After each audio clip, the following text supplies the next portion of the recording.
সুতরাং হাইপোথাইরয়েডিজম থাকলে সেটাকে কন্ট্রোল করতে হবে। অনেক সময় আমরা পেশেন্টদের বলি যে আপনার ওষুধটা খেতে হবে, তারা চিন্তায় পড়ে যান যে ওষুধটা আমাকে সারা জীবন কি ডাক্তারবাবু খেতে হবে, বা এই ওষুধটা কি কখনো বন্ধ হবে।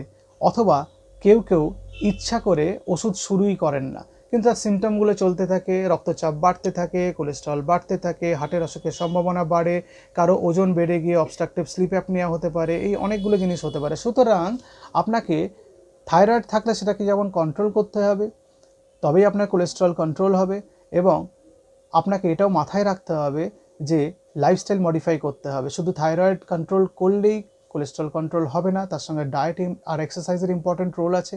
এবং শুধু থাইরয়েড কন্ট্রোল করলেই আপনার যে ওজন কমে যাবে তা নয়, তার সঙ্গে ডায়েট এবং এক্সারসাইজের ইম্পর্টেন্ট রোল আছে। অনেক সময় থাইরয়েডের ওষুধ শুরু করার পরেও কোলেস্টেরল কন্ট্রোল হয় না, তখন আমাদের স্ট্যাটিন গ্রুপের ওষুধ দিতে হতে পারে কোলেস্টেরল কমানোর জন্য।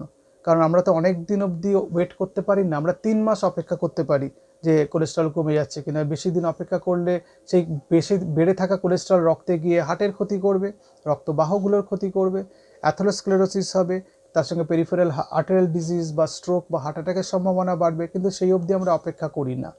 আমরা দেখি যে থাইরয়েডের ওষুধ স্টার্ট করার পর থাইরয়েড কন্ট্রোল হয়ে যাওয়ার পর কোলেস্টেরল কন্ট্রোল হয়ে যাচ্ছে কিনা। যদি না হয় আমরা ওষুধ স্টার্ট করি, এবং সেটাই চিকিৎসার নিদান।